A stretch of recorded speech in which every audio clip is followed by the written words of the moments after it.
No último episódio, eu mencionei rapidamente um mistério incomum.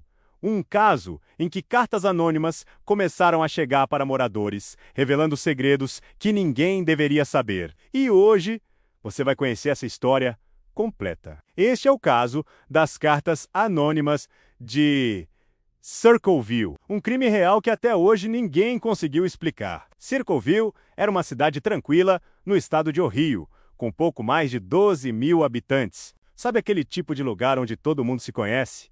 Onde a vida segue um ritmo calmo e previsível? Era exatamente assim. Nada de extraordinário acontecia por lá.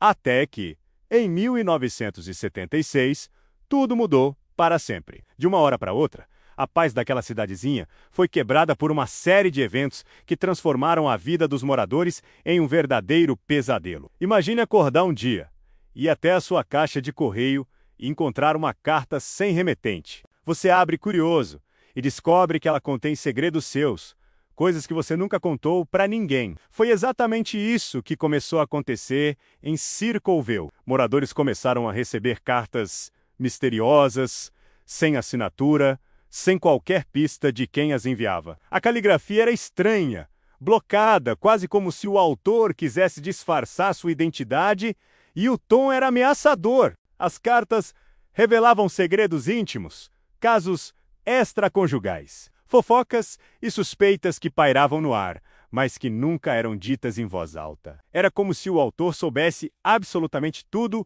da vida de todo mundo, como se uma sombra estivesse observando cada passo dos habitantes da cidade. A paranoia se instalou rapidamente. Vizinhos começaram a desconfiar uns dos outros, e a tranquilidade de Circleville deu lugar a um clima de medo e apreensão. No meio de todo esse caos, uma pessoa se tornou o alvo principal do escritor anônimo Mary Gillespie, uma motorista de ônibus escolar, uma figura conhecida e, até então, respeitada na comunidade. As cartas que ela recebia eram particularmente cruéis. Elas acusavam Mary de ter um caso com o superintendente da escola, Gordon Mays.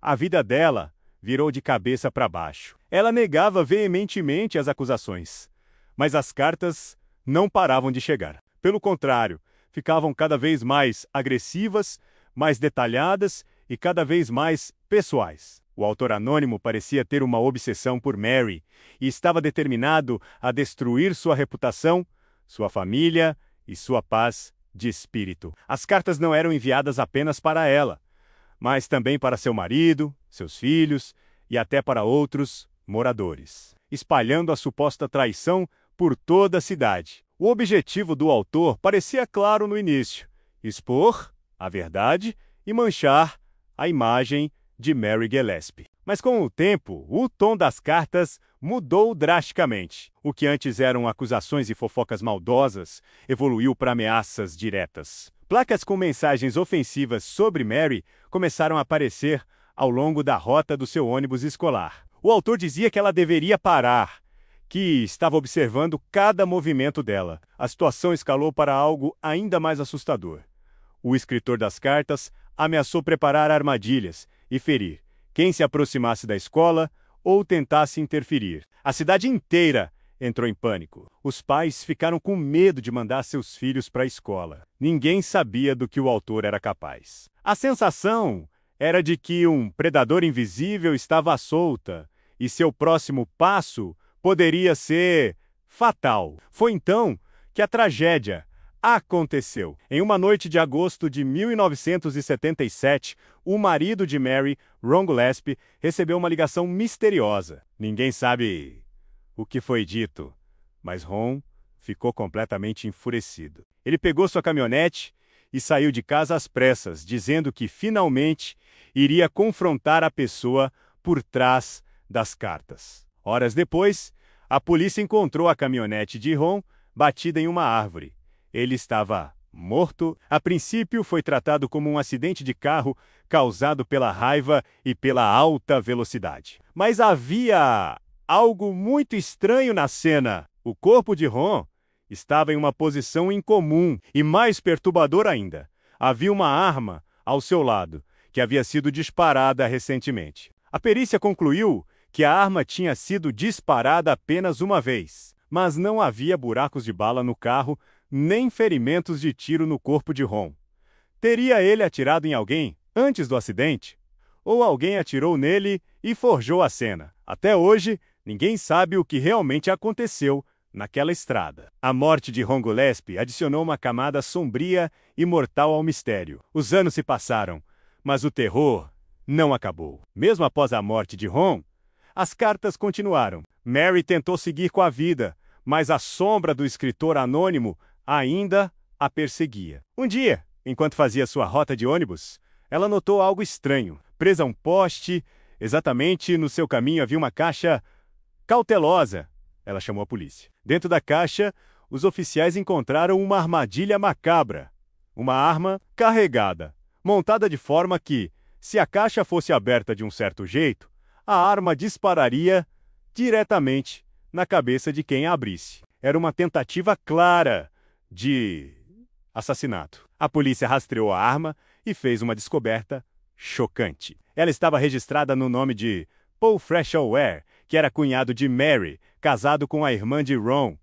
Paul Freshour se tornou o suspeito perfeito. A polícia o interrogou e, embora ele negasse qualquer envolvimento, a caligrafia dele foi comparada com a das cartas. Um especialista afirmou que havia semelhanças com a arma da armadilha registrada em seu nome e a análise caligráfica, a promotoria tinha o suficiente. Paul foi preso, julgado e condenado por tentativa de homicídio. Ele foi sentenciado à prisão e, para a cidade de Circleville, parecia que o pesadelo finalmente havia chegado ao fim. O autor das cartas estava atrás das grades. Mas aí vem o detalhe que deixa essa história ainda mais assustadora e inexplicável.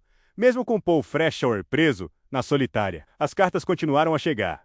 Exatamente, da sua cela.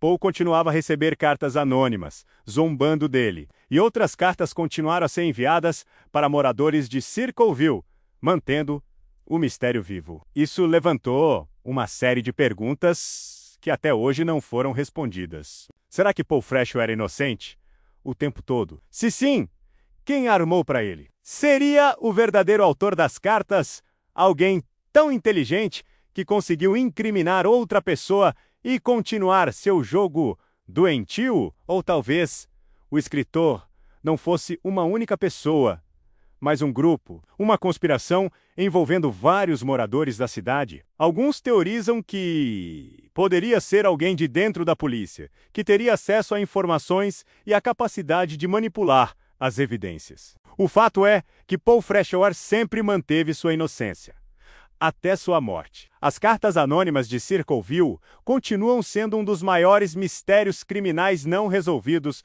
dos Estados Unidos. Mais de 1000 cartas foram enviadas ao longo de quase 2 décadas, aterrorizando uma cidade inteira, levando a uma morte suspeita e a uma condenação que muitos consideram injusta. E até hoje, ninguém sabe com certeza quem escreveu essas cartas, nem por quê.